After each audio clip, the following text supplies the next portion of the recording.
I am Joshua, 32 years old, and on Christmas Eve, my own mother told me I was dead to her because I wouldn't wire 20 grand to a casino to cover up what I thought was a drunken brawl. Before I tell you about the police call that changed my entire life the next morning, let me know where you guys are watching from in the comments. I really want to know who is out there listening to this because honestly, I felt pretty alone for a long time. You know that feeling when the world is supposed to be silent? That heavy, muffled silence of a snowy night? That was my apartment in Denver on Christmas Eve. It was just me, a half-eaten container of lukewarm Thai takeout, and a small pre-lit plastic tree I'd bought at a drugstore 3 years ago. I hadn't even bothered to spread the branches out properly, so it looked kind of like a green stick that had been electrocuted. I was sitting on my couch, the one I'd bought with my first big bonus as an architect, staring at the blinking lights. Most people my age were probably at their parents' house right now. They were probably arguing about politics or laughing at bad jokes or opening presents. Me? I was enjoying the peace. Or at least I was trying to convince myself that I was enjoying it. Then, the silence shattered. My phone, which I had placed face down on the coffee table, began to vibrate. It wasn't a gentle buzz. It was an angry, violent rattle against the wood. The screen lit up the dark room. My stomach did that thing, you know what I'm talking about. That drop is not excitement. It's a physical reaction like your body is preparing for a fight or a flight. I looked at the time. 2:14 a.m. Nothing good happens at 2:14 a.m., especially not with my family. I stared at the screen. The part of me that was still a scared little boy who wanted his mommy to love him, wanted to answer. Maybe they were calling to say Merry Christmas? Maybe they realized they had been harsh earlier in the week? Maybe something was actually wrong? I slid my thumb across the screen. Hello. I didn't even get the word out fully. Joshua. Oh my God, Joshua. Pick up. Are you there? Tell me you're there. It was my mother, Nancy. But she wasn't crying.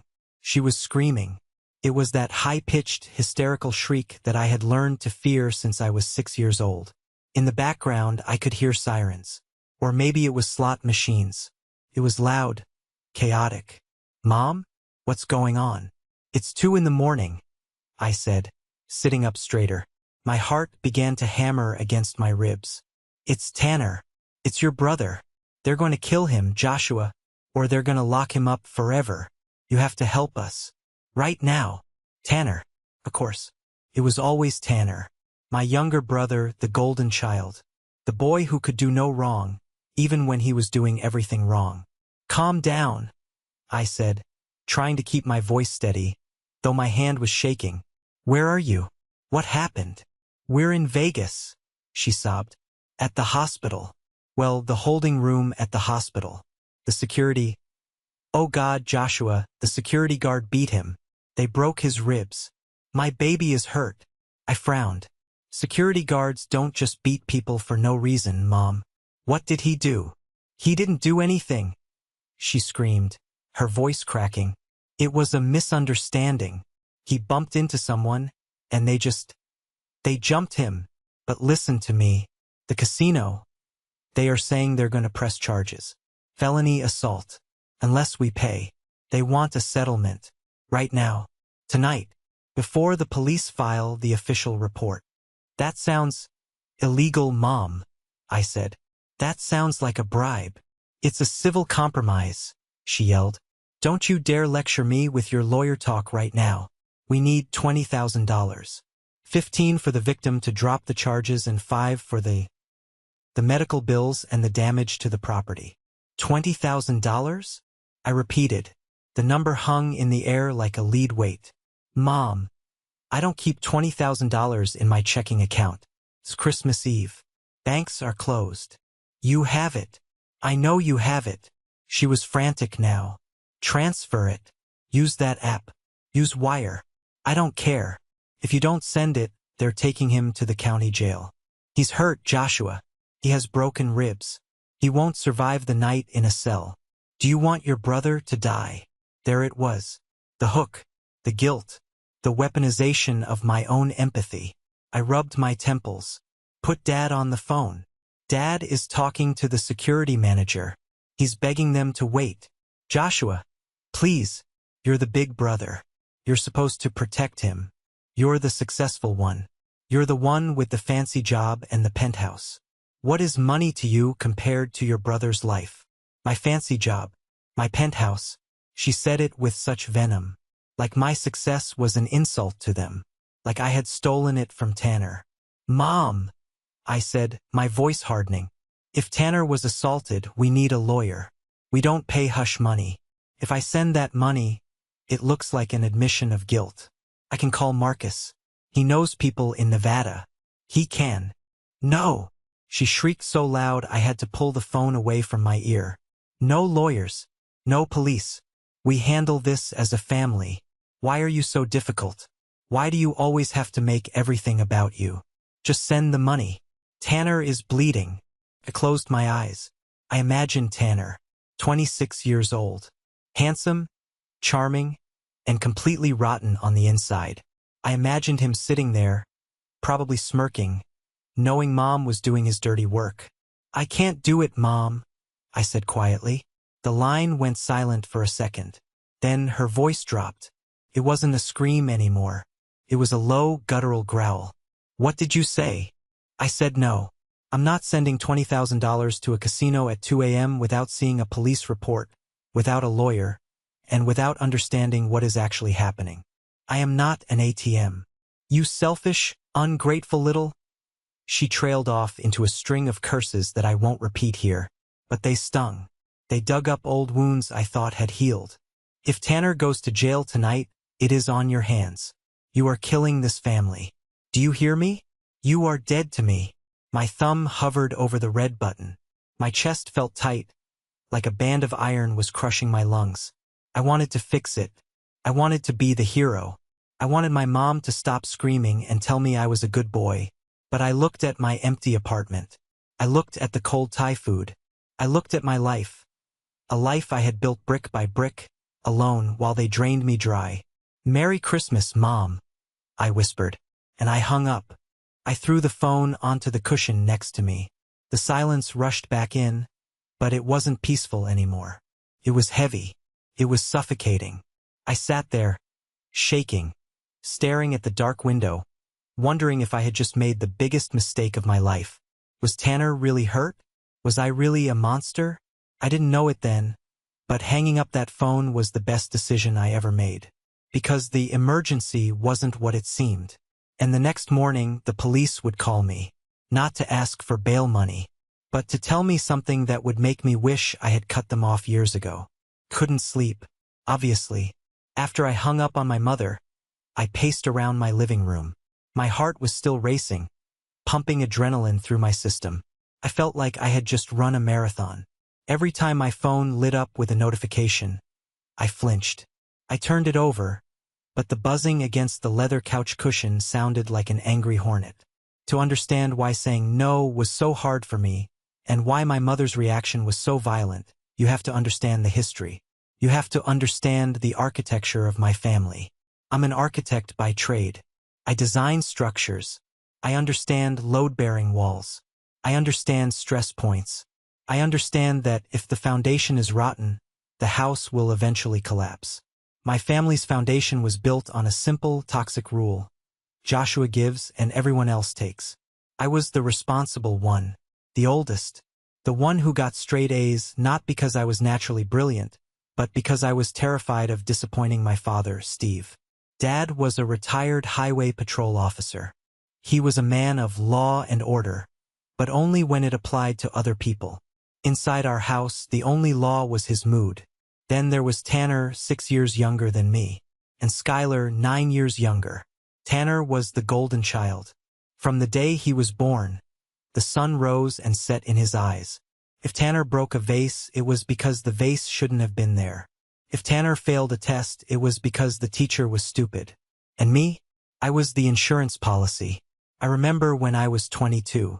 I had just graduated and landed my first junior position at a firm.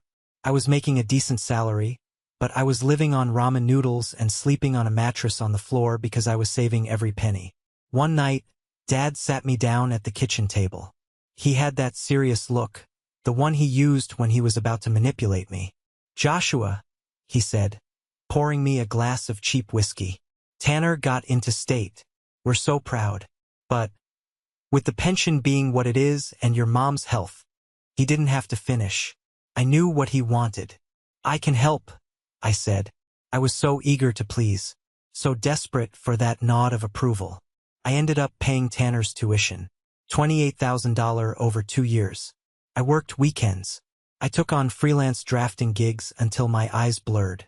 I sacrificed my social life, my dating life, everything. And what did Tanner do? He dropped out halfway through his sophomore year because the vibes were off, and he wanted to become a professional Twitch streamer. Did I get a thank you? No. Did I get my money back? Absolutely not.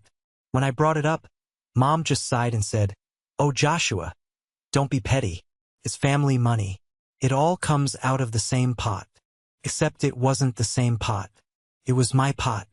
But the worst incident, the one that really should have been the final straw, was the car. The Porsche Macan. This happened about 3 years ago. Skylar had just graduated from college with a degree in communications. She had no job lined up, no prospects, but she had a very active Instagram account. My parents invited me over for Sunday dinner. Roast beef, mashed potatoes, my favorite. I should have known it was a trap. Halfway through the meal, Skylar started crying. Actual tears dropping into her gravy. "I just feel like a loser," she sobbed. "I can't show up to interviews in that old Honda. It sends the wrong message. Image is everything in marketing, Joshua. You know that." I chewed my roast beef slowly. "The Honda runs fine, Sky." "It's dented," she wailed. Mom put her hand on Skylar's shoulder. "Joshua, your sister needs a leg up. We found a lease. A great deal. But our credit is a little tied up with the house repairs. They wanted me to co-sign." "It's a Porsche Macan," I said, looking at the brochure on the table. "Mom, this is a luxury SUV. Why does she need a Porsche? Get a Civic. Get a Toyota." "A Toyota doesn't say success," Skylar snapped. "You haven't succeeded yet," I shot back. But then came the guilt trip. The heavy artillery. "We did everything for you," Dad said, his voice low and dangerous. "We put food on your table. We supported your dreams of being an architect. And now, when your little sister needs just a signature, not even money, just a signature, you turn your back." I felt small. I felt ungrateful. I felt like the bad guy. So I signed. I signed the lease. $850 a month. 6 months later, Skylar stopped paying. She said she was between opportunities. The dealership called me. It was my credit on the line. If I didn't pay, my credit score, which I needed for my own business loans, would tank. So for the last 2.5 years, I have been paying $850 a month for a white Porsche Macan that I never drive. Skylar drives it to brunch. She drives it to the gym. She posts photos of herself leaning against the hood with captions like #bossbabe and #selfmade. Meanwhile, I drive a 5-year-old Ford sedan. It has a scratch on the bumper and the air conditioning takes 5 minutes to kick in. I sat there in my apartment on Christmas Eve, thinking about that Porsche. I thought about the tuition. I thought about the thousands of dollars in credit card debt I had paid off for Tanner's gaming setup and Skylar's wardrobe investments. I did the math in my head. Over the last decade, I had given my family close to $150,000. That was a down payment on a house. That was a retirement fund. That was a college fund for the kids I didn't have yet. And they were calling me at 2 a.m. asking for $20,000 more? The anger finally started to overtake the fear. I wasn't just an architect to them. I was a foundation. But they didn't want to live in the house I built. They wanted to strip the copper wiring out of the walls and sell it for scrap. I walked over to the window and looked out at the snowy streets of Denver. "Not tonight," I whispered to the glass. "Not this time." But even then, as I stood there feeling a glimmer of a spine forming, I had no idea how deep the rot actually went. I thought they were just greedy. I thought they were just irresponsible. I didn't know they were criminals. And I certainly didn't know that the budget trip they were supposedly on was the key to unlocking a secret that would destroy our family forever. Let's rewind the clock about 72 hours.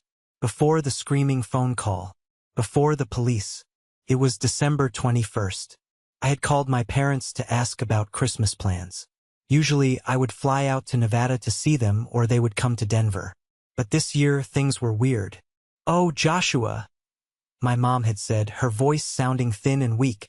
"Your father and I were just exhausted. The inflation, the medical bills. It's been a hard year." I knew the drill.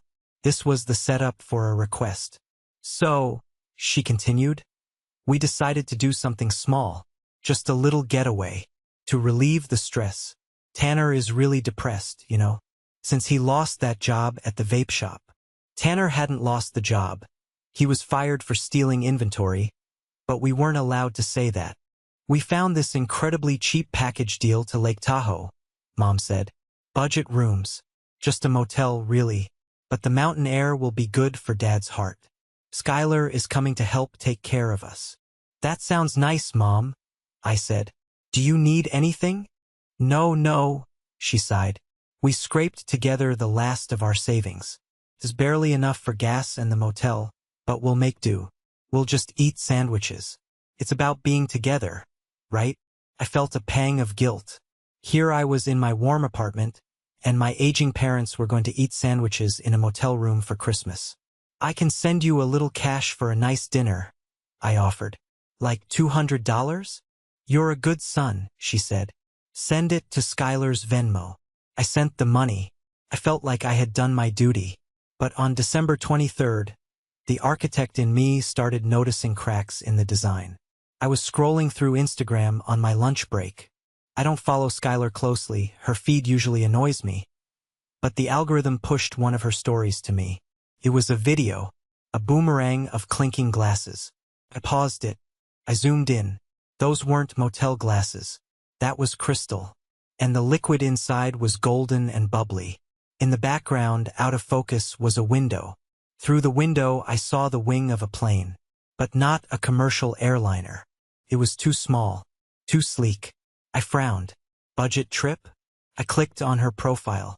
She had blocked me from seeing her main posts, but she must have forgotten to block me from her stories. Amateur mistake. I went to my burner account. Yes, I have a fake Instagram account, mostly to keep tabs on ex-girlfriends and, apparently, my lying family. I looked up her profile. It was public. My jaw hit the desk. There was a photo posted 6 hours ago. The caption read, "Wheels up. Tahoe bound with the fam. Hashtag private jet, hashtag high life, hashtag blessed." They were standing on the tarmac next to a Gulf Stream. My father, who supposedly couldn't afford his heart medication, was wearing a new leather jacket. My mother was holding a Louis Vuitton duffel bag. Tanner was wearing sunglasses that I knew cost at least $300. I felt a cold flush of heat rise up my neck. Maybe it's a prop? I thought. Maybe they just posed next to someone else's plane? I kept scrolling. Next photo, the hotel room. It wasn't a motel. It was a suite. A multi-room suite with a fireplace and a balcony overlooking the lake. I quickly Googled the resort tag. The Edgewood Tahoe. Suites started at $1,200 a night during Christmas week. I felt sick. Physically sick. I had just sent them $200 for sandwiches. And they were staying in a room that cost more than my mortgage.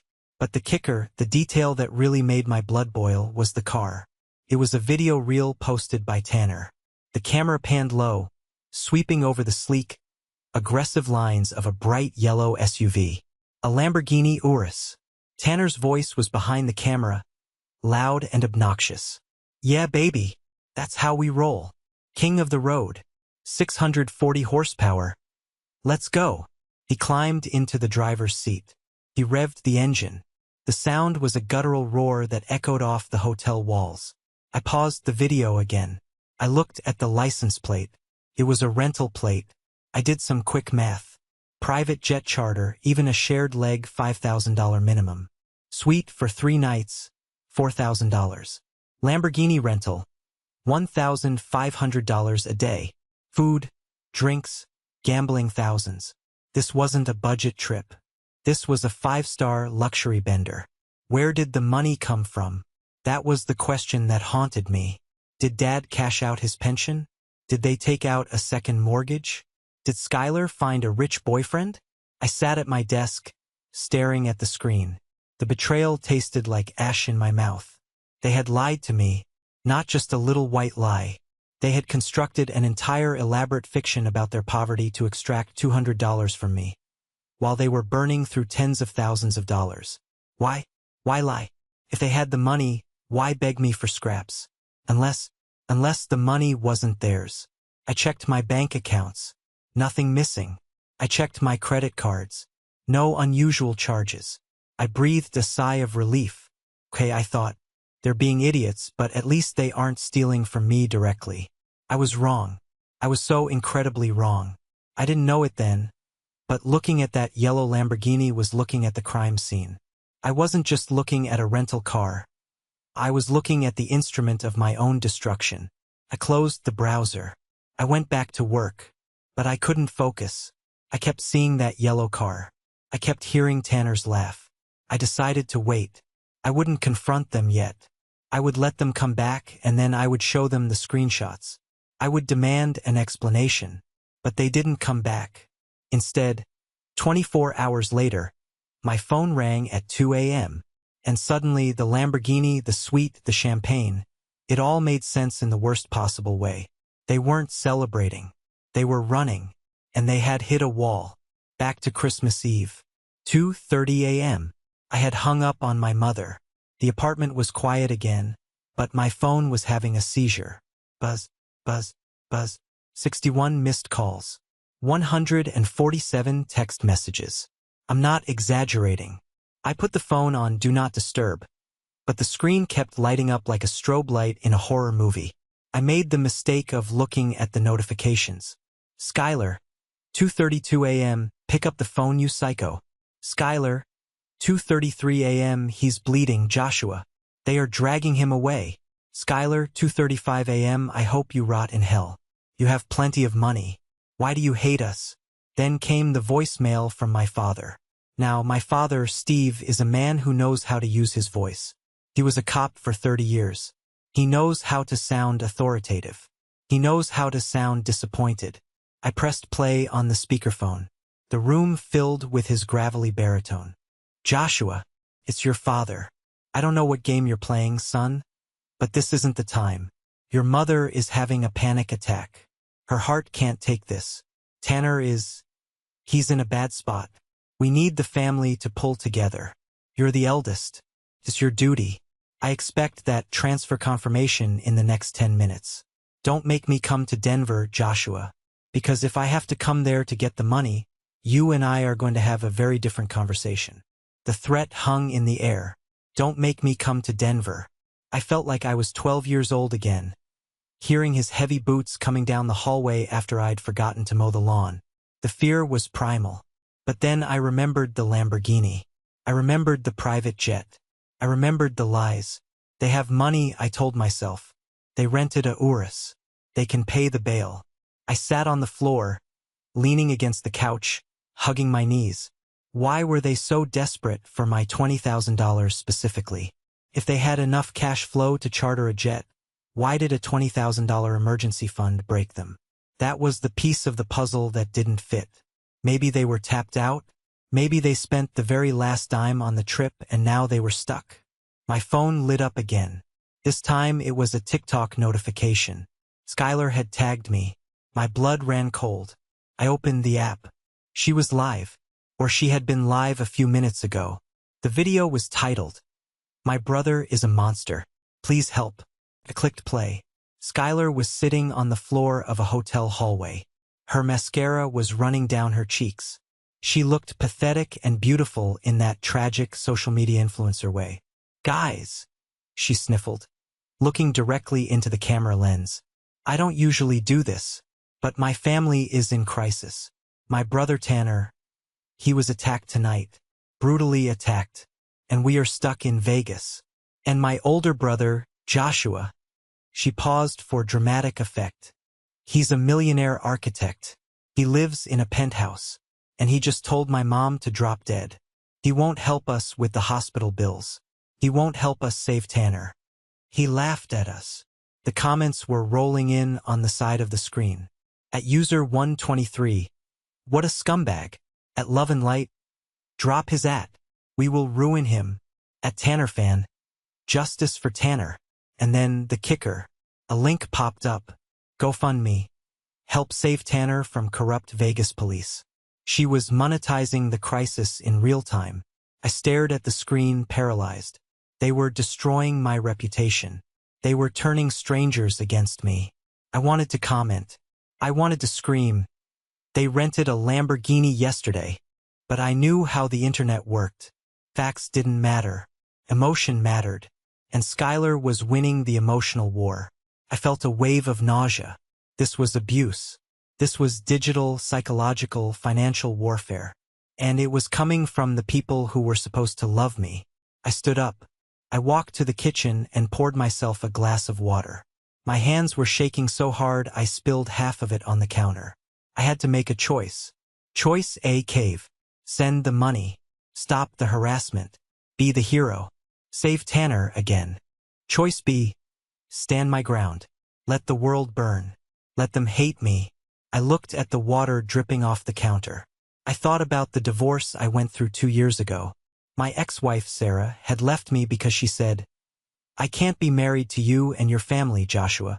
There are 3 people in this marriage, and 2 of them are your parents. She was right.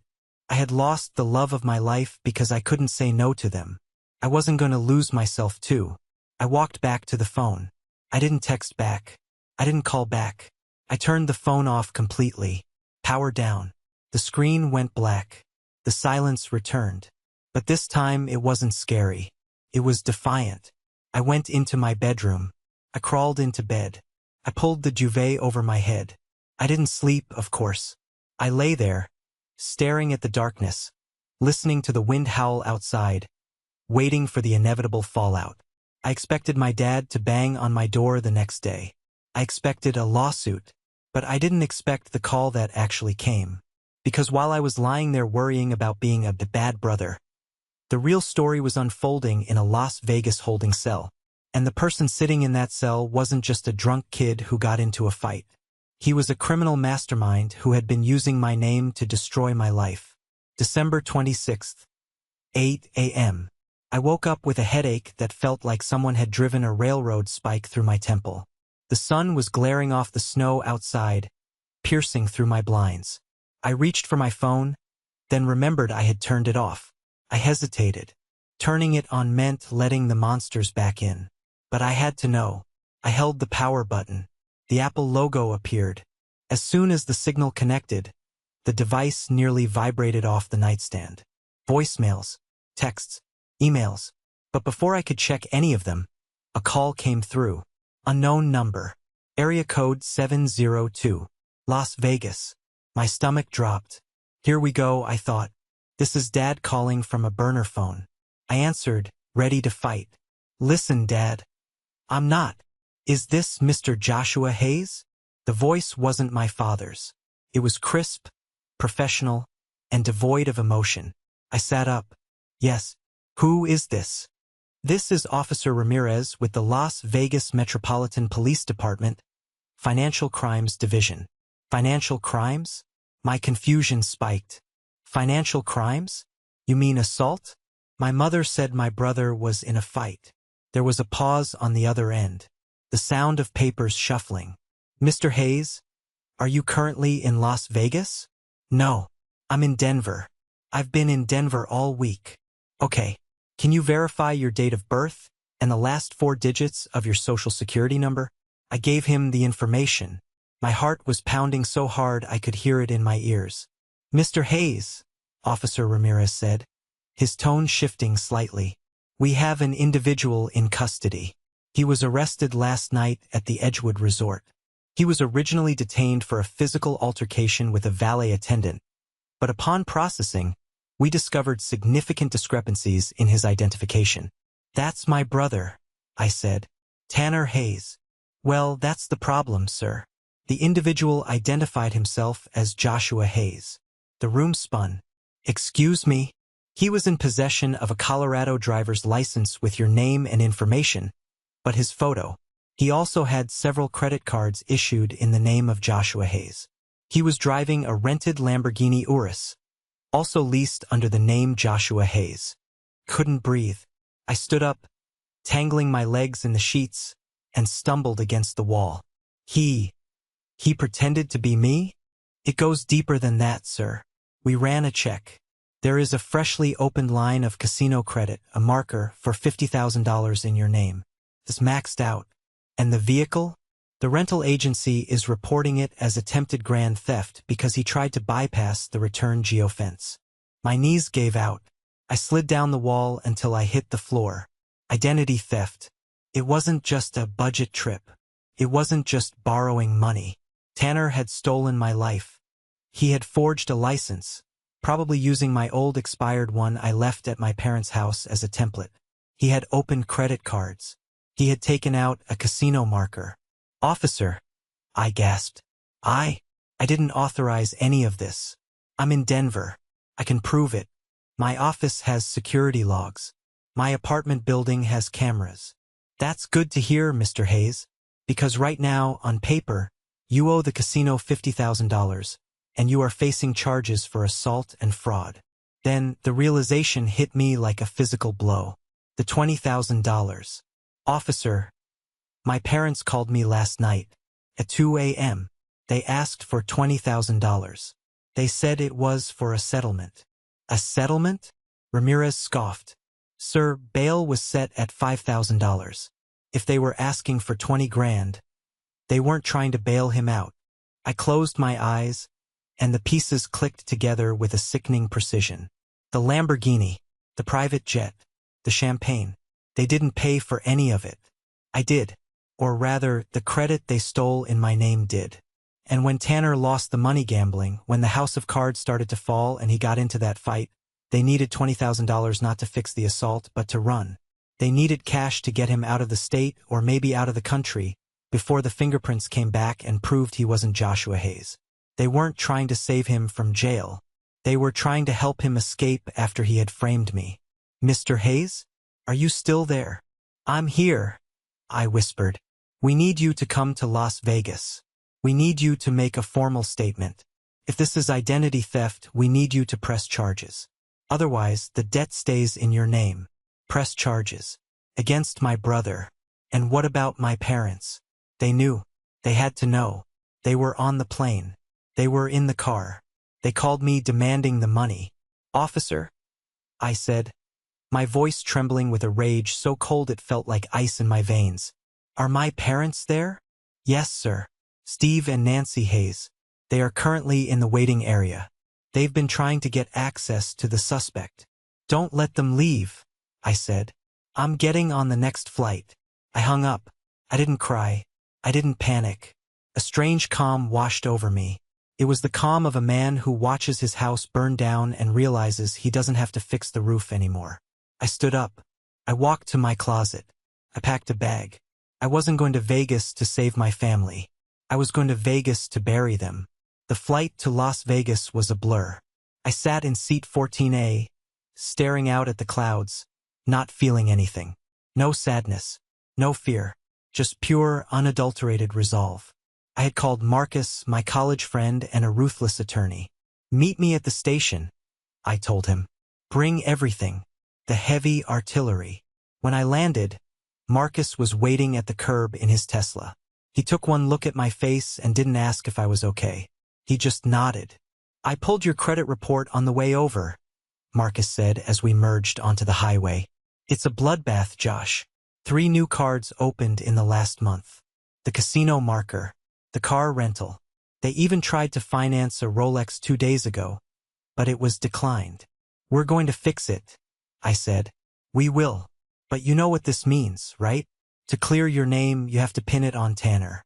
It's a felony. He's looking at 5 to 10 years minimum. Identity theft, wire fraud, grand larceny. Good, I said. Marcus glanced at me. And your parents? If they knew, that's conspiracy. Aiding and abetting.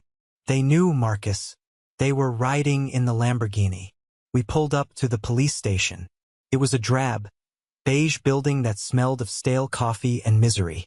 We walked into the lobby, and there they were. Mom was sitting on a plastic bench, weeping into a tissue. Dad was pacing back and forth, talking aggressively into his phone. Skylar was sitting on the floor, editing something on her phone, probably another TikTok sob story. They looked up when I walked in. For a split second, relief washed over Mom's face. She thought I had come to pay. She thought the ATM had arrived. Joshua! She jumped up and ran toward me, arms open. Oh, thank God. I knew you wouldn't abandon us. I knew you had a heart. She tried to hug me. I stepped back. I didn't just step back. I recoiled as if she were radioactive. She froze. Her arms fell to her sides. Joshua, don't touch me, I said. My voice was quiet, but it echoed in the lobby. Dad hung up his phone and marched over. He puffed his chest out, trying to activate that old intimidation mode. About time you showed up, he barked. Do you have the check? The lawyer says if we pay the casino now, they might drop the fraud charges before the DA sees them. The fraud charges, I repeated. You mean the fact that he pretended to be me? Dad's eyes flickered. He looked away. It was a misunderstanding. He didn't have his ID, so he used the info he had memorized. It's not a big deal, Joshua. We can fix the paperwork later. Just pay the bill. Not a big deal? I laughed. It was a dry, humorless sound. He opened a $50,000 line of credit in my name, Dad. He ruined my credit score. He stole my identity. He's your brother, Mom screamed. He needed a break. He's had such a hard year. Why are you so obsessed with money? You can make more money. He can't make more time. I'm not here to pay, I said, looking her dead in the eye. Then why are you here? Skylar asked from the floor, phone still in hand. I'm here to give a statement, I said. I motioned to Marcus. He opened his briefcase and pulled out a file. Officer, I called out to the desk sergeant. I'm Joshua Hayes, the real Joshua Hayes. I'm here to meet with Detective Ramirez. Officer Ramirez appeared from the back hallway. He looked from me to Tanner, who was currently being led down the hall in handcuffs, and then to my parents. Mr. Hayes, Ramirez said, please come with me. I started to walk toward the secure door. Dad grabbed my arm. His grip was tight, painful. If you go through that door, he hissed, his face inches from mine. You destroy this family. You send your brother to prison. You make your mother homeless because we put the house up as collateral for the other loans. Do you hear me? You walk through that door, and you have no father. I looked down at his hand on my arm. I looked at his face. A face I had spent my whole life trying to please. A face that had looked at me with disappointment no matter what I achieved. I realized then that I never actually had a father.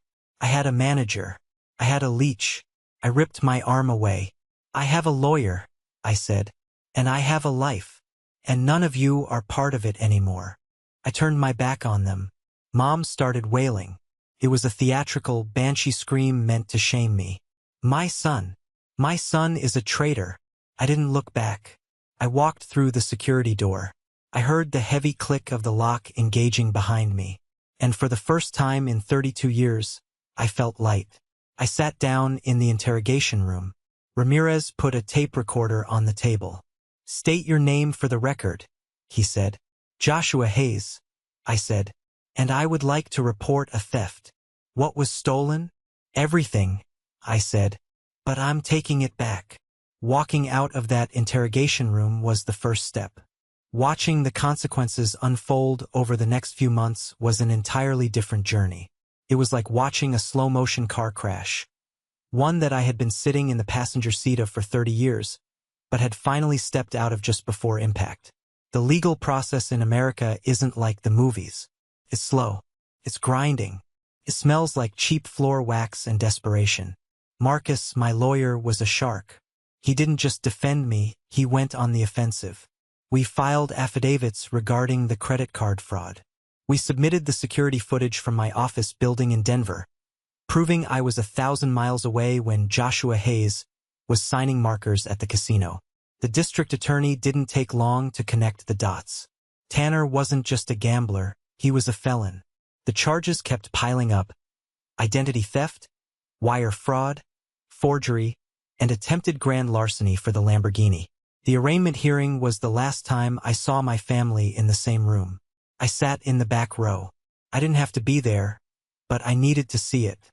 I needed to know it was real. Tanner walked in wearing an orange jumpsuit. The arrogance was gone. He looked small. He looked like a child who had finally been told no for the first time in his life. When the judge read out the charges and set bail at $100,000, cash only, no bondsman due to the flight risk, Tanner looked at the gallery. He looked for Mom and Dad. They were there, sitting 2 rows ahead of me. I saw my father's shoulders slump. I saw my mother bury her face in her hands. They didn't have the money. They had spent it on the private jet. They had spent it on the suite. They had gambled the rest. And the $20,000 they had tried to extort from me was supposed to be their parachute. Without it, they were in freefall. The fallout hit Skylar first. The internet is a fickle beast. One day you're the victim. The next, you're the villain. After the news broke that Tanner Hayes had been arrested for impersonating his brother, the people who had donated to Skylar's GoFundMe started asking questions. Then someone found the photos. The deleted ones. The Lamborghini. The champagne. The comments section turned into a war zone. You begged for money while flying private? Scammers. I want my donation back. GoFundMe froze the account and launched an investigation for fraud. Skylar didn't just lose the money. She lost her reputation. She lost her brand deals. She posted a tearful apology video, blaming everything on Tanner, claiming she was a victim too. But nobody bought it. Then came the Porsche. This was a moment of petty satisfaction for me, I admit. Since the lease was in my name and the payments were months behind, I exercised my right as the primary leaseholder. I called the dealership and told them exactly where the car was parked. I wasn't there to see it, but a neighbor sent me a video. A tow truck lifting the white Porsche Macan out of my parents' driveway in North Las Vegas. Skylar was running down the driveway in her pajamas, screaming at the driver, while my neighbors watched from their porches. It was the end of the illusion. The perfect image they had curated was being towed away to an impound lot. But the real blow, the one that shattered the family for good, was the house. I learned about this during a deposition a month later. I was sitting across from my parents' attorney, a tired-looking public defender because they could no longer afford private counsel. We were going over the assets. The bank was involved now. Mr. Hayes, the attorney said, shuffling through papers. Are you aware that your parents took out a 3rd mortgage on their property in November? I didn't know, I said, but I'm not surprised. They leveraged the equity to pay off a previous gambling debt for Tanner, and to fund other expenses. He meant the trip. They had literally bet the house on one last high-roller vacation, assuming they could win it back at the tables, or that I would bail them out when the bill came due. With Tanner's legal fees and the seizure of assets, the attorney continued, they are in default. The foreclosure process has begun. I looked at my parents. They were sitting at the far end of the table. They looked 10 years older than they had at Christmas. My father, the proud retired cop, looked gray and defeated. My mother looked hollow. Joshua, my dad said. His voice was raspy. It's the house. It's the home you grew up in. I know, I said. We have nowhere to go, he whispered. If we lose the house, we're on the street. Your mother is sick. He was doing it again, pushing the buttons, trying to find the access code to my wallet. I can't help you, I said, and for the first time it wasn't out of anger. It was out of fact. I have my own legal bills to pay to clear my name. And frankly, Dad, you did this. You signed the papers. You enabled him. We did it for family. Mom snapped, a flash of her old fire returning. We stick together. That's what family does. No, I said, standing up. That's what a gang does. A family protects each other. You didn't protect me. You served me up on a platter to save Tanner. You were ready to let me take the fall for a felony just so he wouldn't have to face the consequences. I looked at Marcus. I'm done here. We walked out. 6 months later, the gavel fell. Tanner accepted a plea deal. To avoid a trial that would have exposed even more of the family's dirty laundry, he pleaded guilty to identity theft and wire fraud. He was sentenced to 3 years in state prison, followed by 5 years of probation. He was also ordered to pay restitution to the casino, to the rental agency, and to me. I knew I'd never see a dime of that money, but the judgment was symbolic. It was the legal system confirming that I was the victim, not the villain. The day Tanner was transferred to the correctional facility, my parents were evicted. I didn't go. I didn't want to see it, but I heard about it. They moved into a small, one-bedroom apartment on the bad side of town, the only place that would take them with their ruined credit and eviction record. Skylar moved in with a boyfriend she had met online, disappearing from social media entirely. My life, on the other hand, was quiet. It was a strange adjustment. For years, my adrenaline was always spiking. Every phone call was a crisis. Every text was a demand. Now, my phone would sit on my desk for hours silent. I focused on my work. With the mental bandwidth I reclaimed from managing my family's chaos, I landed the biggest project of my career, a sustainable housing complex in downtown Denver. I was promoted to senior partner at the firm. My salary increased significantly, but for the first time, the money stayed in my account. I started seeing a therapist to deal with the guilt. Because there was guilt. You don't just turn off 30 years of conditioning overnight. There were nights I woke up sweating, reaching for my checkbook, convinced my mother was crying in the next room. But slowly, the fog lifted. I realized that by cutting them off, I hadn't killed them. They were surviving. They were miserable, yes, but they were alive. They were facing the consequences of their own actions for the first time. I had stopped being their god and allowed them to be human. And in that space, in that silence, I found room for something new. I found room for people who didn't want my money. I found room for Olivia. We met at a coffee shop. Cliché, I know. But she didn't know I was an architect. She didn't know about the drama. She just liked my dog. We started dating. And for the first few months, I was waiting for the other shoe to drop. I was waiting for her to ask for a loan. I was waiting for her to create a crisis. But she never did. She bought me dinner sometimes. She asked how my day was and actually listened to the answer. It was terrifying. And it was wonderful. As the year rolled on, and the snow started to fall in Denver again, I realized that the anniversary was approaching. The 1-year mark of the 2 a.m. phone call. I was ready. I wasn't the same man who sat on that couch in the dark. I had rebuilt my foundation. And this time there were no cracks. December 24th. 1 year later. The smell of Christmas is different when it's not tainted by fear. In my new house, a mid-century modern remodel I had designed myself, the air smelled of pine needles, roasting rosemary, and wood smoke. Real wood smoke. Not the metaphorical smoke of a bridge burning. I was in the kitchen chopping vegetables. A glass of Pinot Noir sat on the counter. In the living room, a real Christmas tree, 12 feet tall and lush, touched the vaulted ceiling. It was covered in ornaments, not expensive ones, but meaningful ones. An ornament from a trip Olivia and I took to Santa Fe. A wooden star my colleague gave me. Olivia was by the fireplace, adjusting the stockings. She was wearing one of my oversized flannels and humming a jazz version of Jingle Bells. "Josh," she called out, "do you think the dog needs a stocking? I feel like he's been a very good boy this year." I smiled. A genuine, easy smile that reached my eyes. "He's definitely getting a stocking. Just don't put chocolate in it." It was peaceful. It was boring. And it was the best night of my life. But the past has a way of trying to knock on the door, even when you've changed the locks. Earlier that morning, I had gone to my P.O. box. I kept a P.O. box for any lingering mail from the old life, so no one would have my home address. There was one letter inside. The envelope was plain white. The return address was stamped in red ink. Nevada Department of Corrections. It was from Tanner.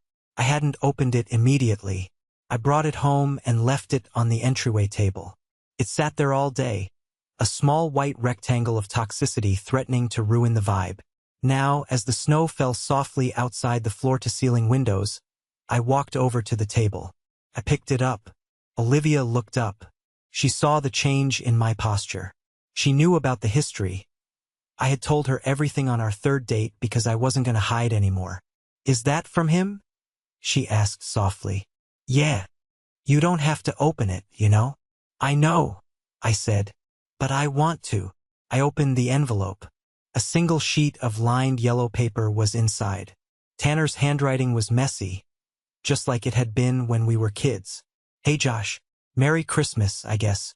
Sucks in here. The food is garbage and it's freezing. Look, I know you're probably still mad. I get it. But Mom told me you got promoted. Congrats. I'm writing because I need some stuff. Commissary is expensive. I need toothpaste, ramen, maybe some stamps. Dad can't send anything because they're broke. If you could just put $50 on my books, it would mean a lot. It's Christmas, bro. Let bygones be bygones. We're blood. I promise when I get out, I'll pay you back. I have a business idea involving crypto. It's gonna be huge. Tanner." I stared at the letter. He hadn't changed. Not a single bit. There was no apology. No remorse. No acknowledgement that he had committed a felony against me. Just a request for money. Just a manipulation tactic. It's Christmas, bro. And the delusion that he would pay me back with a crypto scheme. A year ago, this letter would have ruined my night. I would have felt guilty. I would have wondered if I was being too harsh. I might have even sent the $50 just to make the guilt go away. But tonight, I felt nothing but pity. I realized that Tanner was in a prison of his own making, but he had been in a mental prison long before the bars closed behind him. He was trapped in a cycle of entitlement and failure, and my parents were trapped right there with him, even on the outside. I walked over to the fireplace. "What does it say?" Olivia asked. "Same old song," I said. "He wants $50. Are you going to send it?" "No." I tossed the letter into the fire. We watched as the flames licked the yellow paper. The words were blood curled up, turned black, and disintegrated into ash. "Blood doesn't make you family," I said quietly, watching the sparks fly up the chimney. "Love makes you family. Respect makes you family." I turned back to Olivia. She walked over and wrapped her arms around my waist. She smelled like vanilla and peace. "I'm proud of you," she said. "I'm proud of me too," I admitted. My phone was on the counter. I picked it up. I went to my blocked contacts list. I scrolled past Mom, Dad, Tanner, Skylar. I didn't unblock them. I didn't check if they had tried to call. I just looked at the names and felt detached. They were just characters in a story I used to live in. I put the phone down and poured 2 glasses of wine. "To boundaries," I said, raising my glass. "To peace," Olivia replied, clinking her glass against mine. We sat on the rug in front of the fire, watching the snow fall. I thought about the college fund I had started, not for a sibling, but for the future children I hoped to have one day. I thought about the inheritance I would build, one that wouldn't be squandered on gambling and image, but used to build something lasting. At 2 a.m., the time when the nightmare had started exactly 1 year ago, I was fast asleep. My phone was on silent. My doors were locked. And for the first time in my life, I wasn't waiting for the other shoe to drop. I had finally learned the most expensive lesson of my life, but it was worth every penny of the $150,000 I had lost over the years. I learned that you cannot save people who are determined to drown, especially if they are trying to use you as a life raft.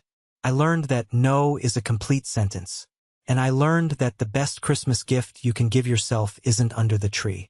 It's the peace of mind that comes from knowing you are safe, you are valued, and you are free. Thank you for listening to my story. It wasn't easy to relive those moments, but I shared it because I know I'm not alone. If there is one thing I want you to take away from this, it's this: toxic loyalty is not love. We are raised to believe that family is everything, that we owe our parents and siblings our unwavering support no matter what. But there is a line. When support turns into exploitation, when love turns into manipulation, and when helping actually means enabling destructive behavior, you have a moral obligation to stop. Setting boundaries with toxic family members is not an act of cruelty. It is an act of survival. It feels unnatural at first, like severing a limb, but sometimes you have to cut off the dead weight to save the rest of the body. You are not a bank. You are not a rehabilitation center. You are a human being worthy of respect. If you are the Joshua of your family, the responsible one, the fixer, the ATM, please look at your life. Are you building your own future, or are you financing their mistakes? It is okay to choose yourself. It is okay to walk away. I want to hear from you. Have you ever had to draw a hard line with a family member to save your own sanity? Or, if this story resonated with you and you agree that peace is worth more than toxic loyalty, just comment good below. That one word tells me you understand the value of self-respect. Don't forget to like and subscribe for more stories of truth and resilience. Stay strong and protect your